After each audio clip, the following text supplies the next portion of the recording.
Breaking news చూస్తున్నాం. చికోటి ప్రవీణ్ ను పోలీసులు అరెస్ట్ చేశారు. హైదరాబాద్ సెంట్రల్ యూనివర్సిటీలో 400 ఎకరాలను ప్రభుత్వం వేలం వేయాలని తీసుకున్న నిర్ణయంపై చికోటి ఆగ్రహం వ్యక్తం చేశారు. నిన్నటి నుండి జేసీబీలతో అక్కడ చెట్లను తొలగించడంపై ఆందోళన నిర్వహించారు.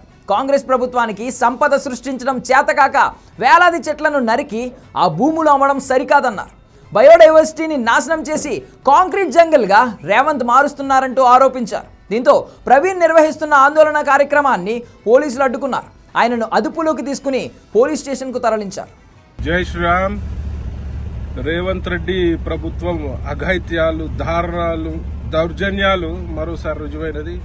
ఇవాళ ప్రజలు కాంగ్రెస్ పార్టీకి ఓటేసినందుకు సిగ్గుతో తలదించుకునే పరిస్థితి. అలా హెచ్సియులో జరుగుతున్న అన్యాయాన్ని ప్రశ్నించేందుకు వచ్చిన నన్ను తీవ్రంగా తోపుసటాటలో గురి చేసి మరి అరెస్ట్ చేయడం జరిగింది. మరి నేను ఒకటే అడుగుతున్నా, ఒక భారతీయ జనతా పార్టీ నాయకుడుగానే కాకుండా మరి ఒక ప్రకృతి ప్రేమికుడుగా అడుగుతున్నా, మరి ఇంత అధ్వానమైన పాలనలో మరి అలా మనుషులే కాదు హింసకు గురవుతున్నాయి. మరి నెమ్మలని కుందేళ్లున్నాయి హెచ్యులో, ఆ ఫారెస్ట్ లో జింకలున్నాయి, తాబేళ్లున్నాయి. చెట్లు నరుక్కుంటా పోతే ఇవాళ ఆల్రెడీ హైదరాబాద్ లో 50% పైన గ్రీన్ కవరేజ్ మొత్తం పోయింది. గ్రీనరీ మొత్తం 50% పైన తగ్గింది.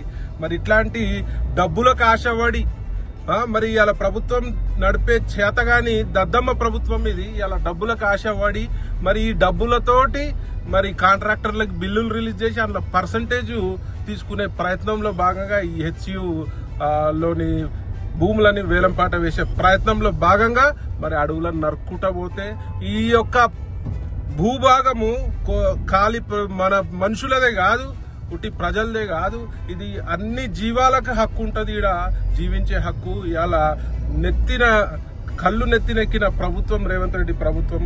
నేను దీన్ని తీవ్రంగా ఖండిస్తూ మరి నెమలి శాపానికి జాతీయ పక్షి ఆడ నెమళ్ళు ఆర్తనాదాలు రోధిస్తున్నాయి. నెమళ్ళు మరి చెట్లను నరుకుతుంటే మరి వాటికి ప్రాపర్ గా పునరావాసం అన్న ఏర్పాటు చేయవలసిందిగా నేను డిమాండ్ చేస్తున్నాను.